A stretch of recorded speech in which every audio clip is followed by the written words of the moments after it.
La Bible en un an, la 215e journée, le livre de Jérémie, chapitre 10, verset 1 au chapitre 11, verset 17, le livre des psaumes, chapitre 26, verset 1 à 12, le livre des proverbes, chapitre 20, verset 10 et 11, les actes des apôtres, chapitre 23, verset 12 à 35.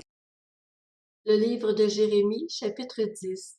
Écoutez la parole que l'Éternel vous adresse, communauté d'Israël. Voici ce que dit l'Éternel. N'imitez pas la conduite des nations, ne vous laissez pas effrayer par les signes du ciel, parce que les nations sont effrayées par eux. En effet, les coutumes des peuples sont vides de sens. C'est du bois qu'on coupe dans la forêt. La main de l'ouvrier le travaille avec la hache. On l'embellit avec de l'argent et de l'or. On le fixe avec des clous et des marteaux pour qu'il ne bouge pas. Ces dieux ressemblent à un poteau massif. Ils ne parlent pas. Il faut bien qu'on les porte, puisqu'ils ne peuvent pas marcher. N'ayez pas peur d'eux, car ils ne peuvent faire aucun mal. Ils sont même incapables de faire du bien. Personne n'est semblable à toi, Éternel. Tu es grand et ta puissance contribue à la grandeur de ta réputation. Qui pourrait ne pas te craindre, roi des nations? Oui, c'est à toi que la crainte est due, car parmi tous les sages des nations et dans tout le royaume, personne n'est semblable à toi. Tous, sans exception, sont idiots et stupides.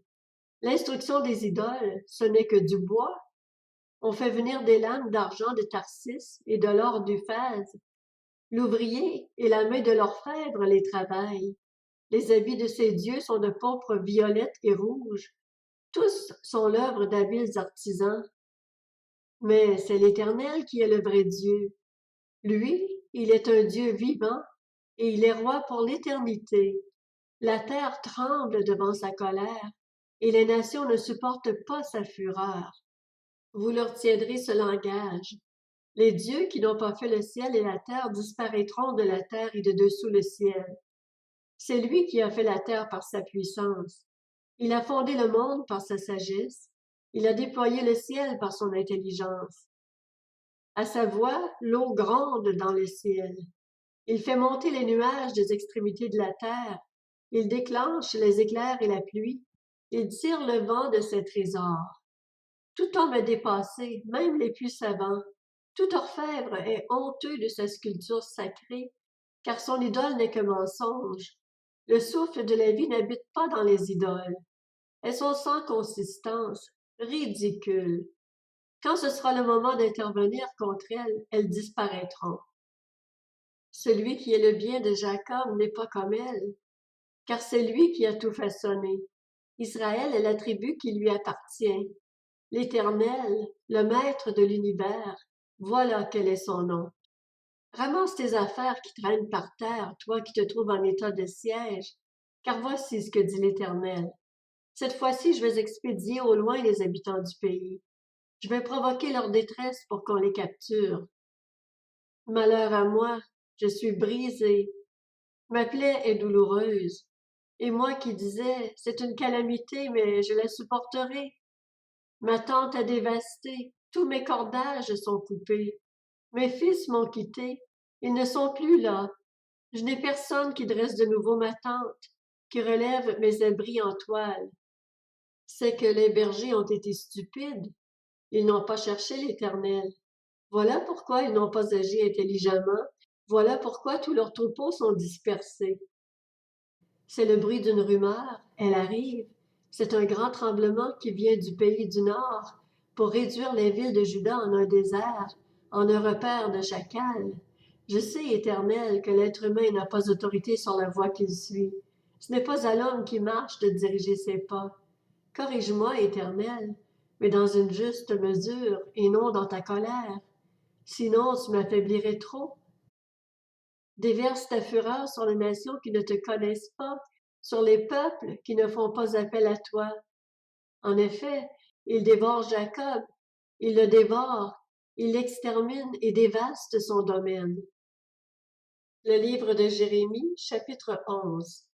Voici la parole de l'Éternel adressée à Jérémie par l'Éternel. Écoutez les paroles de cette alliance. Tu les répéteras aux hommes de Juda et aux habitants de Jérusalem, et tu leur diras, Voici ce que dit l'Éternel, le Dieu d'Israël. Maudit soit l'homme qui n'écoute pas les paroles de cette alliance, celle que j'ai prescrite à vos ancêtres, le jour où je les ai fait sortir d'Égypte, de la fournaise où l'on fait fondre le fer, en disant, Écoutez ma voix et faites tout ce que je vous ordonnerai, alors vous serez mon peuple et je serai votre Dieu. Ainsi j'accomplirai le serment que j'ai fait à vos ancêtres, de leur donner un pays où coule le lait et le miel. Comme vous pouvez le constater, c'est le cas aujourd'hui. J'ai répondu, Amen, Éternel. L'Éternel m'a dit, Proclame toutes ces paroles dans les villes de Juda et dans les rues de Jérusalem. Écoutez les paroles de cette alliance et mettez-les en pratique. En effet, j'ai plus qu'assez averti vos ancêtres depuis le jour où je les ai fait sortir d'Égypte jusqu'à aujourd'hui. Je les ai avertis inlassablement en disant, Écoutez ma voix. Mais ils n'ont pas écouté, ils n'ont pas tendu l'oreille. Ils ont persévéré, chacun, dans les penchants de leur cœur mauvais. Alors j'ai fait en sorte que toutes les paroles de cette alliance s'accomplissent contre eux, ces paroles que je leur avais ordonné de mettre en pratique et qu'ils n'ont pas mises en pratique. L'Éternel m'a dit, Il y a une conspiration chez les hommes de Juda et les habitants de Jérusalem. Ils sont retournés aux fautes de leurs ancêtres, qui ont refusé d'écouter mes paroles et qui ont suivi d'autres dieux pour les servir. La communauté d'Israël et celle de Juda ont violé mon alliance, celle que j'avais conclue avec leurs ancêtres. C'est pourquoi voici ce que dit l'Éternel. Je vais faire venir sur eux un malheur dont ils ne pourront s'extirper. Ils crieront vers moi et je ne les écouterai pas. Alors les villes de Juda et les habitants de Jérusalem iront crier vers les dieux en l'honneur desquels ils font brûler de l'encens, mais ceux-ci ne les sauveront absolument pas quand ils seront dans le malheur. Oui, tu as autant de dieux que de villes, Juda, et autant Jérusalem a de rues, autant vous avez dressé d'autels dédiés à la honte, d'autels pour faire brûler de l'encens en l'honneur de Baal. Quant à toi, n'intercède pas pour ce peuple, ne fais entendre ni supplication ni prière pour eux, parce que je n'écouterai pas quand ils feront appel à moi à cause de leur malheur. Que viendrait faire mon bien-aimé dans mon temple, alors qu'on s'y livre à de nombreuses manigances? Qu'on enlève la viande sacrée de chez toi, puisque c'est quand tu fais le mal que tu éprouves de la joie. Olivier verdoyant, magnifique par l'allure de son fruit, voilà le nom que l'Éternel t'avait donné.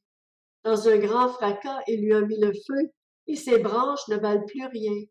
L'Éternel, le Maître de l'univers, celui qui t'a planté, appelle le malheur sur toi à cause du mal que la communauté d'Israël et celle de Juda se sont fait en méritant, en faisant brûler de l'encens en l'honneur de Baal.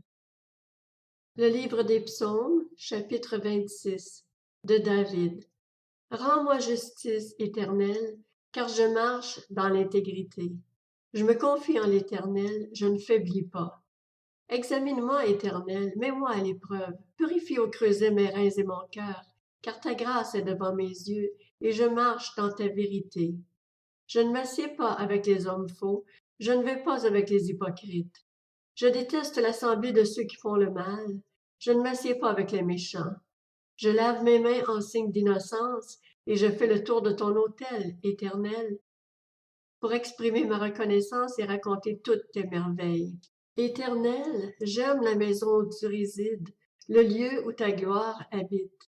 N'entraîne pas mon âme dans la ruine des pécheurs, ni ma vie dans celle des hommes sanguinaires. Leurs mains sont souillées de crimes, leur main droite est pleine de pots de vin. Mais moi, je marche dans l'intégrité. Délivre-moi et aie pitié de moi. Mon pied tient ferme dans la droiture. Je bénirai l'Éternel dans les assemblées. Le livre des Proverbes, chapitre 20. Deux poids différents et deux mesures différentes font l'un et l'autre horreur à l'Éternel. L'enfant se fait déjà connaître par sa manière d'agir. On devine si sa conduite sera pure et droite.